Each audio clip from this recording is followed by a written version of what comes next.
right. Well, welcome everyone. We're excited to have you in our session, Leadership with Style.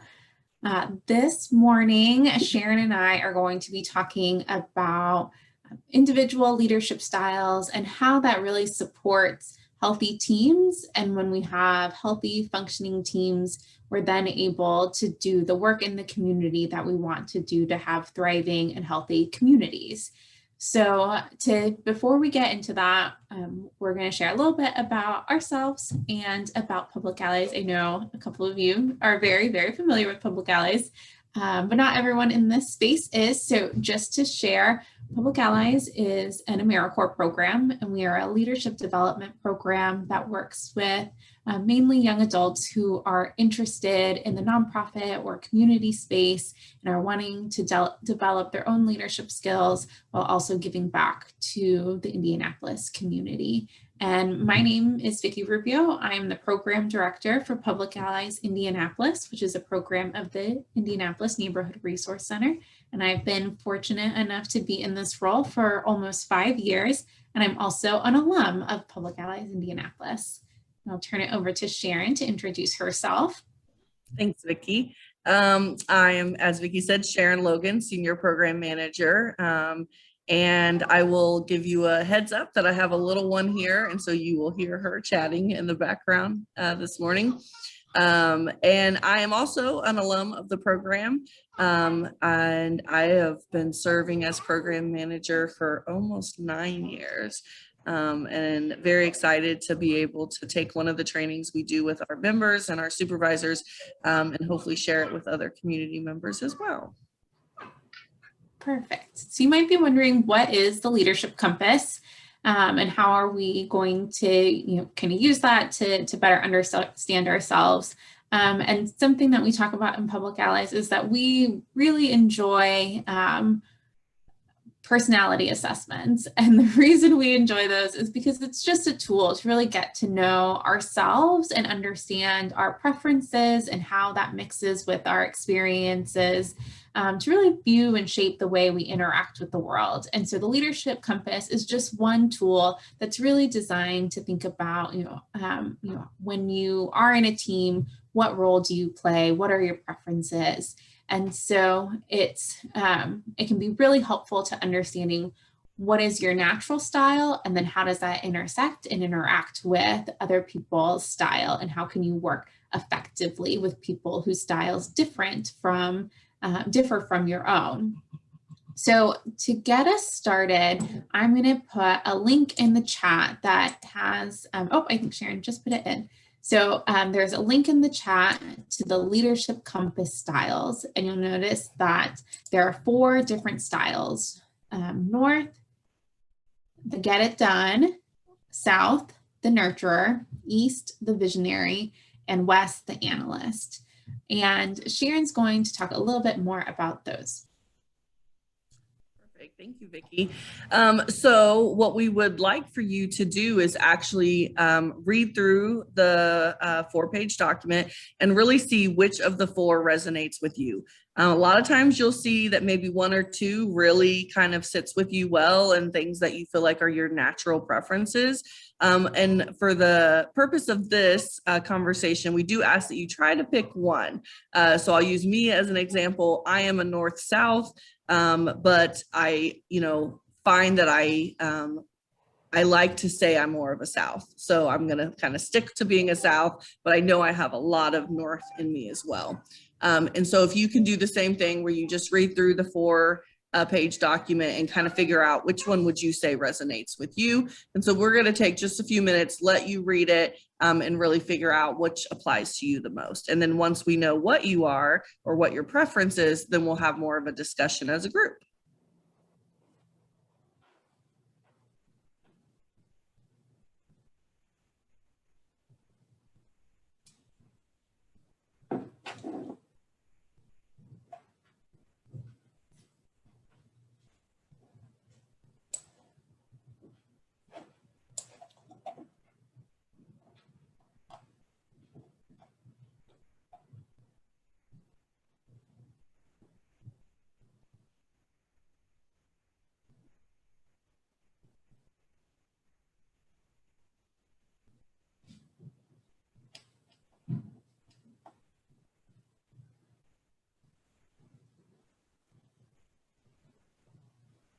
Once you feel like you know what your preference is, if you can just put an I in the chat.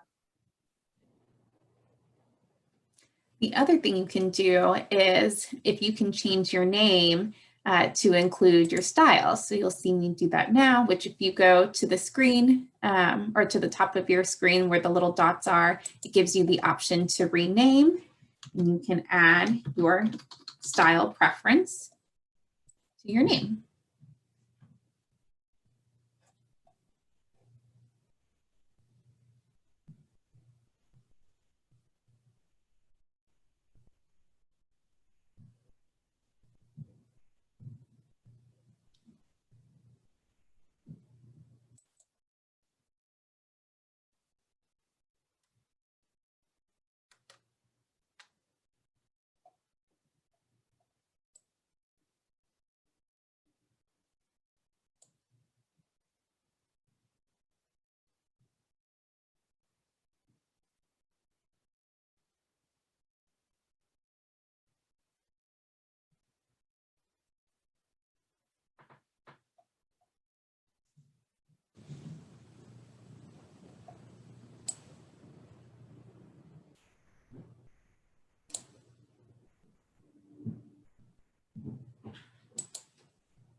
All right, so I love that we have someone from every side.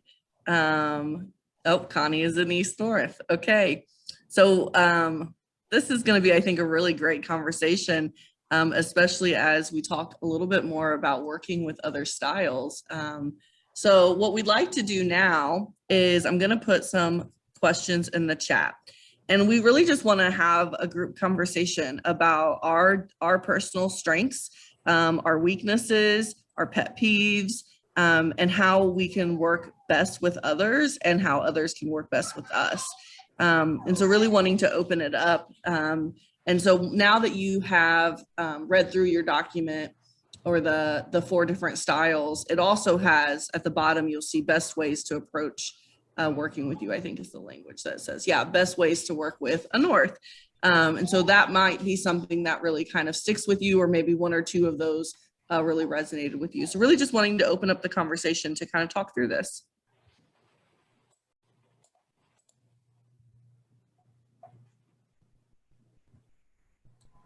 I guess I can jump in. So I'm a North, but I wanted to put Northeast, but if I had to pick one more than the other, I would say I'm a North. And the one thing that kind of stuck out to me is my need to understand why, like why we're doing things. And when they said best ways to work with a North is like present your case clearly and quickly. Like I like concise, explanations of the why. So when I don't get that, it kind of like confuses me. And I don't understand like what the purpose is. Yeah, so that's what really stuck out for me. Thanks, Brittany.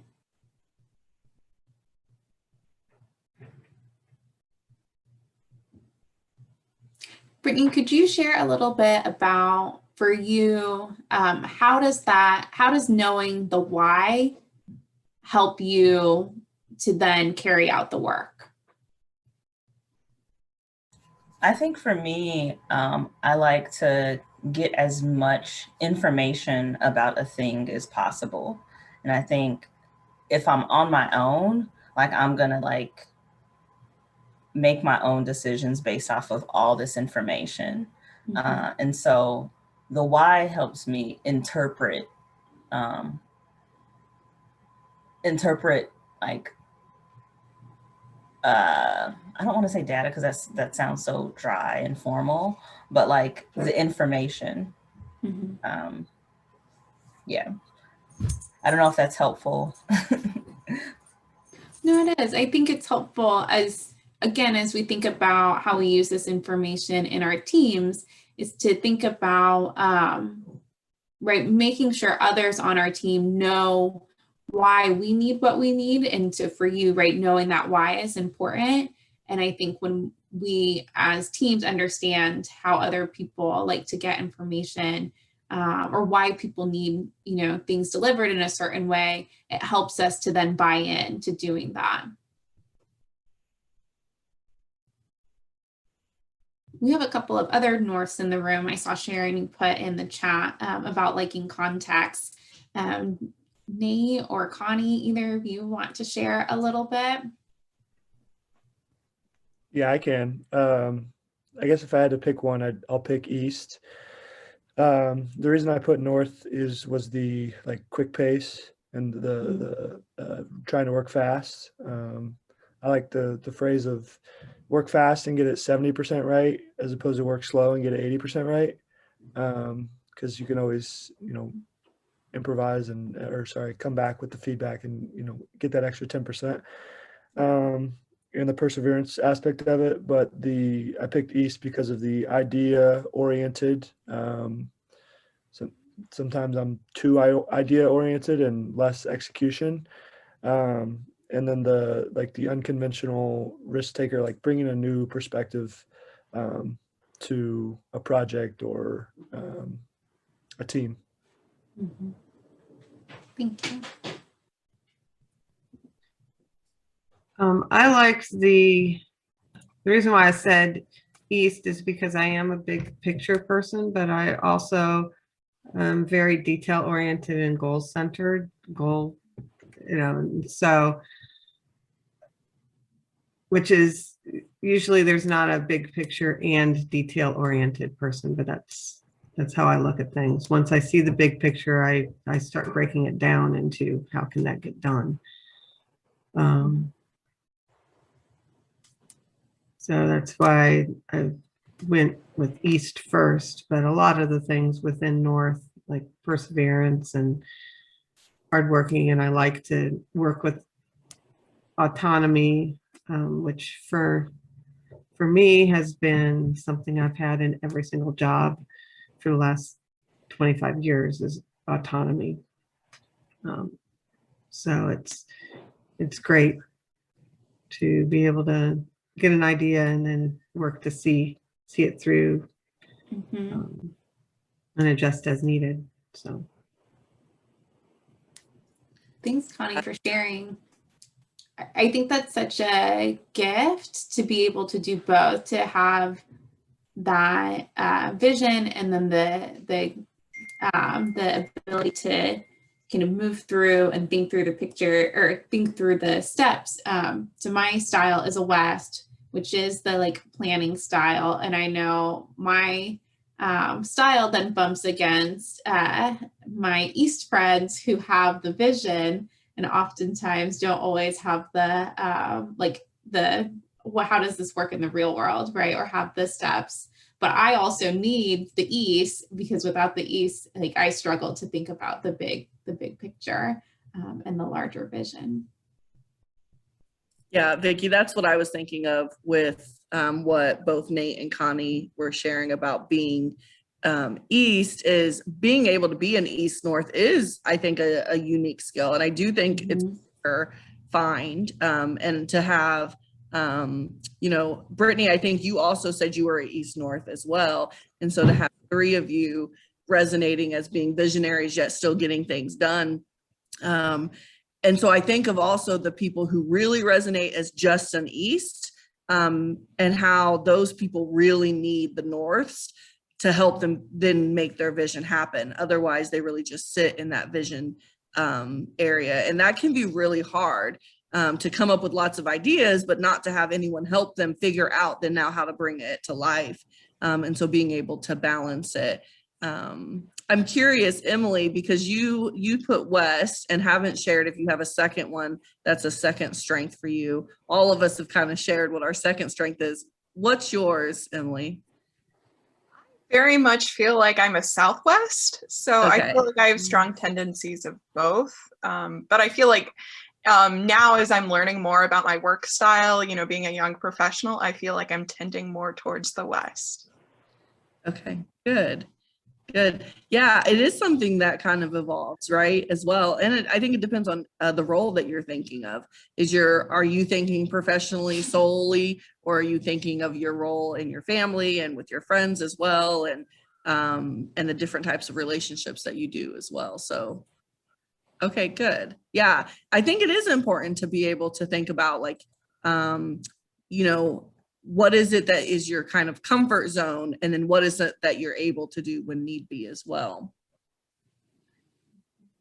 For sure. Anything else that's kind of sitting with you with thinking about also maybe your weaknesses that come with being, you know, whatever leadership compass style that you are? I think mine is indecisiveness. So like going around in circles and not really specifically in a work setting, like having a meeting and not really walking away with any action or resolution. Mm-hmm. I also feel that way in some of my aspects as a South and a West, you know, getting too caught up in the process and not necessarily ever moving to the action phase. So stuck in perpetual planning and thinking through every single side of it, all of the, you know, possibilities going on there. Maybe not getting to like actually doing the project. So I think that's something that's definitely a weakness for me.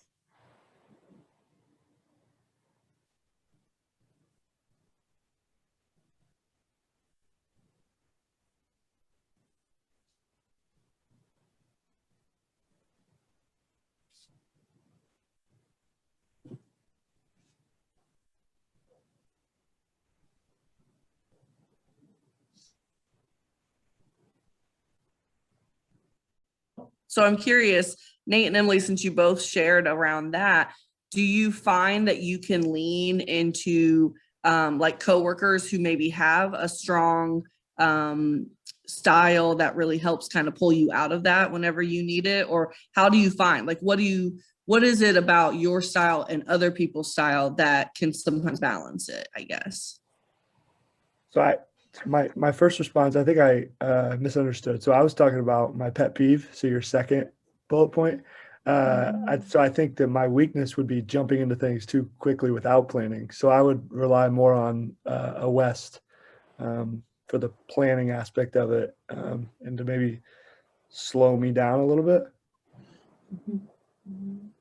This makes sense because Norths typically just want to get things done.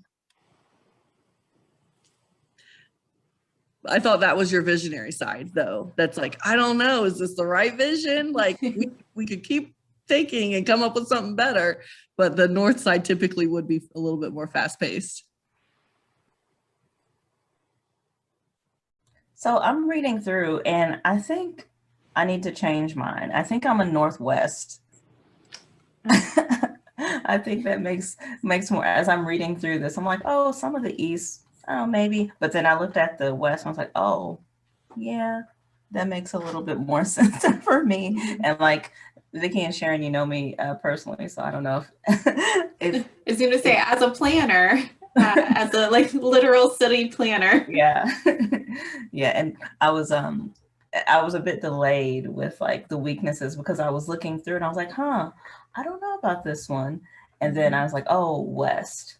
And I think one of the weaknesses with like being a Northwest is that like the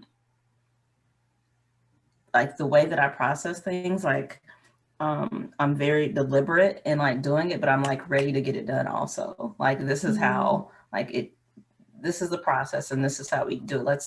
Let's move. And I think being on teams, that can be a weakness because there are people that need to like process things different, that interpret things in a different way than I do. So sometimes I need to like take a step back and look at it through a completely different lens, like especially for like a South perspective or like a purely like East perspective. So.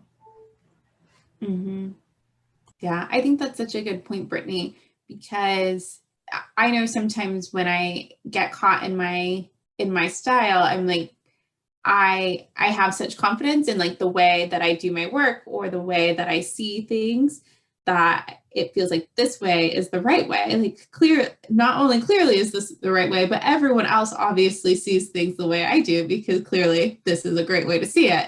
And so I think it is important then to step back and think about, as you talked about earlier, like that why being really important to you for other styles. What's that piece that's really important to them that really helps them to get bought into the work? And I'm curious for folks, as you have either joined a new team or maybe as new team members have joined your team, have you had the experience of really sitting down with that group and talking about what your styles are, or what your preferences are, or what your strengths are that you're bringing to that team to really help you to help that team to do the work?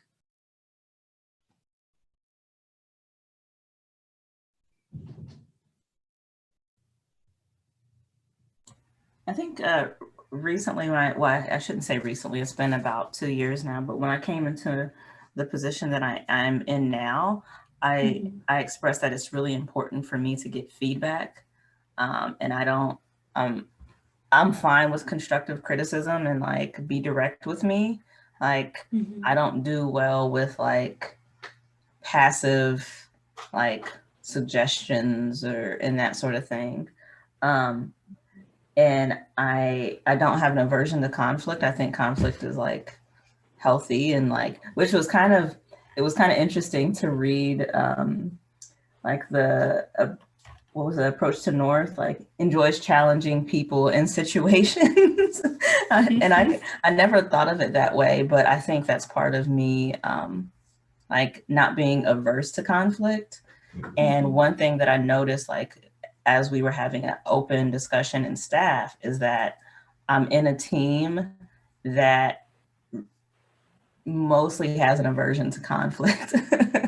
And like, how do I navigate that? And it's something that I've been learning and working with these folks for 2 years, like how to navigate like different perspectives. I don't want to say like conflicts or disagreements, just like seeing things differently when I have the tendency to be very direct and confident in like my position, and they may not be so.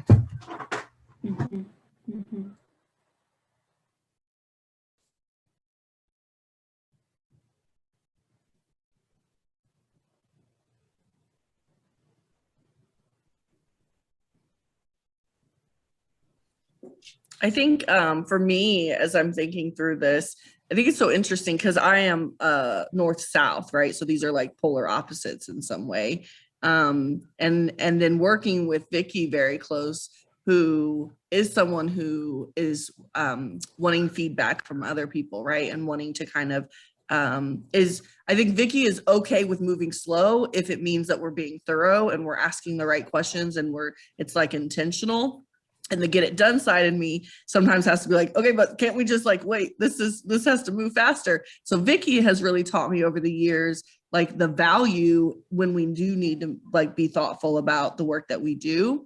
And then I think of the South in me, I find that I really need like people first, like that has to always be the forefront. So even though I am very much a North, I can't be a North without my South, like being in the forefront of everything that we do. And so I think it's interesting when we think about like how our two maybe tendencies support each other or even contradict each other, or how then that affects the way we work with someone really closely. And so I think, Brittany, that was something that you were talking about with like recognizing something like conflict being healthy and maybe working with people that are a little bit more conflict avoidance, and how do you then meet them where they are, but not necessarily just like lose that battle, because if you, especially when conflict is healthy, and knowing that it just needs stronger communication. And so how do we also express to others how we are, so then they know we're not trying to pick a fight with you. I don't get nervous about a conflict. Like I get interested and I want to like dive into it. And so I think it's really interesting, and wondering what organizations or businesses are you guys a part of that do some sort of personality assessment. You know, I'm learning more and more about organizations that started off from the hiring process, or Children's Bureau, I know, is one that has them on the doors of all their offices, what their, I think it's called a PI. And so then that way they, you know, the teammates can really remember everyone's preferences and the way that they work or communicate. Mhm. I didn't do one for my current organization, but a past one I did the Myers-Briggs. Mhm. And I actually just watched an HBO documentary last night called Personas, The Dark Truth Behind Personality Tests. And it it talks about Tell us Myers-Briggs. more. It's very interesting. A lady, I can't remember her name, wrote a book about it, but just talks about the origins of the Myers-Briggs and how flawed it can be when assessing certain people, which it was weird because I had never met anyone, and I take this test and I go into a room and they're like, you're going to be a CEO one day. It's like, you don't know me. Like, thank you, but I don't know how you would know that. Brittany, I'll put it in here in a second. I have to look it up, the name of the documentary. But it's just interesting because I've never heard anyone challenge a personality test. People just kind of take it as it is, and you know, it's tough to tell exactly who someone is in an hour. Like, they could be feeling one way when they take the test, and maybe they're having a bad day or a great day. So that documentary, I literally watched it last night, kind of opened my eyes to some of these tests. No, that's a great point. And one of the things, like I mentioned at the top, we really enjoy personality assessments. We do a lot of them in our work. But one of the things we talk about is that they're just a preference, and they're also just a snapshot in time, right? So I had a colleague who would really would not let us say, like, I am a West, would say, I have a preference for West, or for, you know, the Myers-Briggs, you know, I have a preference for ISTJ.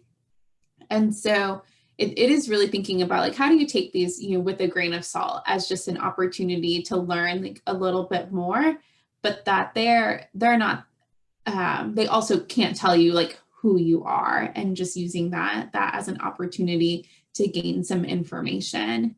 And I think one of the things we do in Public Allies is because we have these, you know, we utilize these different personality assessments. We talk about them so we're a small team, but we're very familiar with each other's styles, and some of that comes explicitly from conversations that we've had around these different assessments. And I think that really helps us. It's a tool to help facilitate that conversation of what our preferences are and what our styles are.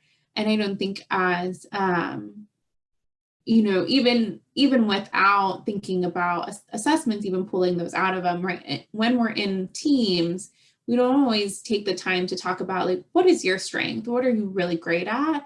And try to get a sense of what different people are bringing to the table to be able to say, you know, that, okay, you know, Nate is a great ideas person. And so, like, let's really lean into that. And Emily's really good at processing, and Connie is too, right? And so, you know, together they can help us make sure we have a plan in place. And so really taking the time to do that can be really valuable, to understand what are the strengths that people are bringing to the table, so that as we can continue to do the work, whether that's in, you know, workplace settings, or again, as we think about, you know, the theme conference around community healing, we are better able to give to our communities because we understand where our assets are, where our strengths are.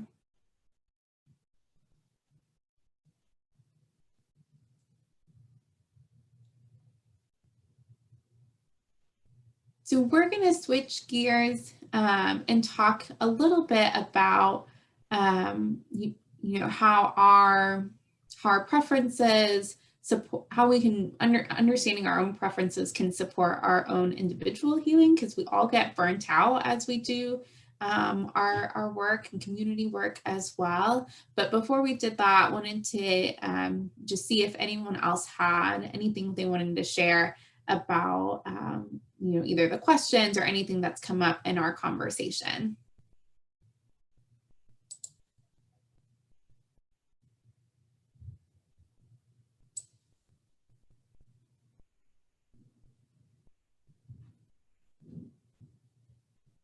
Okay, so again, as we think about when we go into community work, when we think about how we support our communities, that is a long-term commitment to really investing in a place and getting entrenched in a place and giving back to that place. And so we know that takes a lot of energy. And so to be able to be in that marathon, we also have to give back to ourselves and practice our own self-healing, and keeping our leadership style in mind can help us to think about, how do we, how can we do some of that healing work? So, for example, for the folks who are South and are really nurturers, part of their style is really pouring into others, but recognizing, also needing to pour and give to yourself. For the Norths who are out there, who are really getting it done and moving forward and really thriving in that professional career and professional part of your life, how do you balance that professional and the personal? So as you think about your style and your preferences, how do you also think about how you practice self-care or self-healing?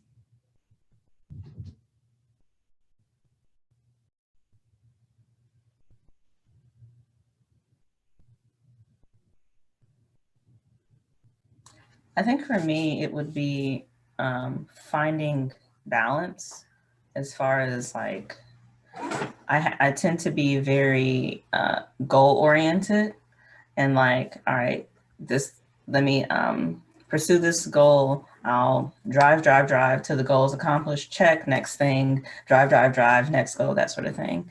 And then taking time to just not, like, it's okay to like have breaks, and then more importantly, to celebrate those like little successes along the way. So like, maybe I haven't like taken this exam for this certification yet, but hey, I did well on this, practice test, and like I can see my progress so far. So I think that's important to like just take a step back and just maybe not pursue anything, or while I'm on that journey, to just like enjoy the little successes and not just drive. Yeah. Thanks, Brittany. That's a good example.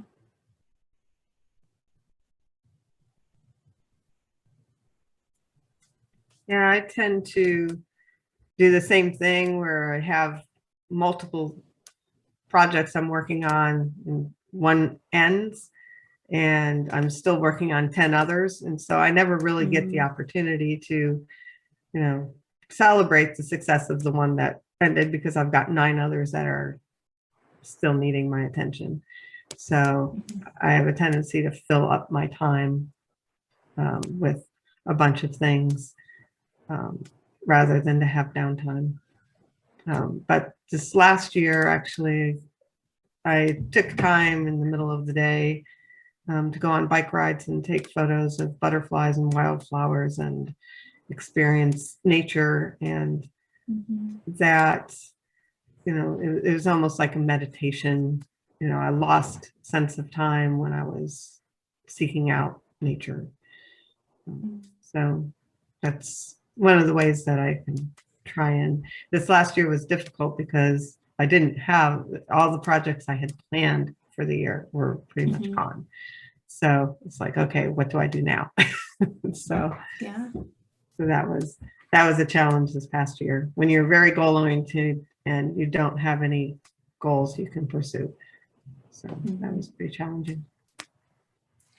Connie, as you think about, hopefully as 2021 changes and we all, fingers crossed, start to move out of this pandemic, and you have more projects, how, or have you thought about how you'll continue to keep those journeys into nature, or those meditative spaces, as you move forward? Yeah, I think it's going to be part of, I have a very flexible schedule, so there's no reason why I couldn't go for a daily walk or a daily bike ride when it's nicer. So it's just making the time to do that.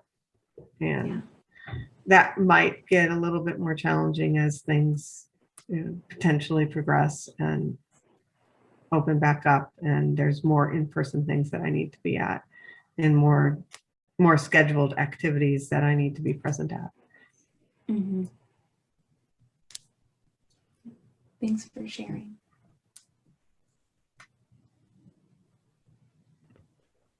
Yeah, mine's similar to Connie. I just go on walks, and it was much easier when I just moved here from Florida, and it was much easier there. It's been a little difficult here, but it's not even like clearing my head, because I still think about the things that I was thinking about before the walk, but I'm much more relaxed and think about them in a different manner, and it actually opens up like different ideas about the same thought, same situation. So in a way it does clear my head, but it's not like I'm just forgetting about everything. I'm just thinking about it in a different environment, different setting, different light. How does that support you? Like when you're done with the walk, when you're back in your regular space, how have you found that supported you? Yeah, so like the east side of me, like I can come with a new idea or a new approach, because I've thought about it on that walk in that different environment, and just more relaxed and not like bunkered down and pressured, I would say. Yeah, that's great. Thank you.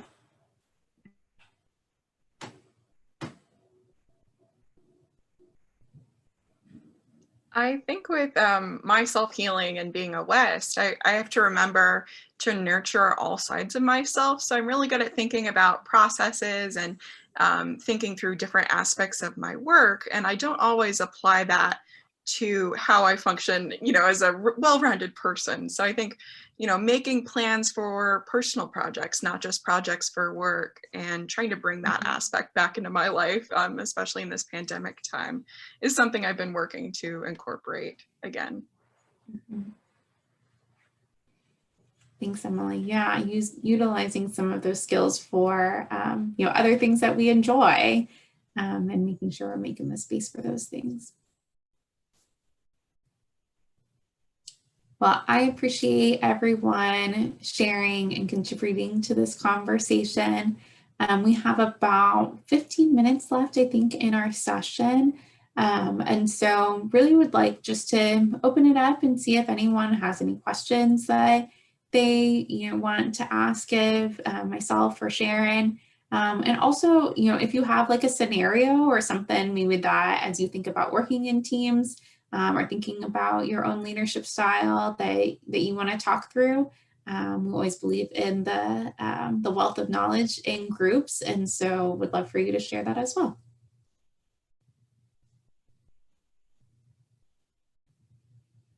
Thanks, Brittany. Sharon, you're muted. I don't know if you were speaking to the group. Yeah, I was telling Brittany goodbye.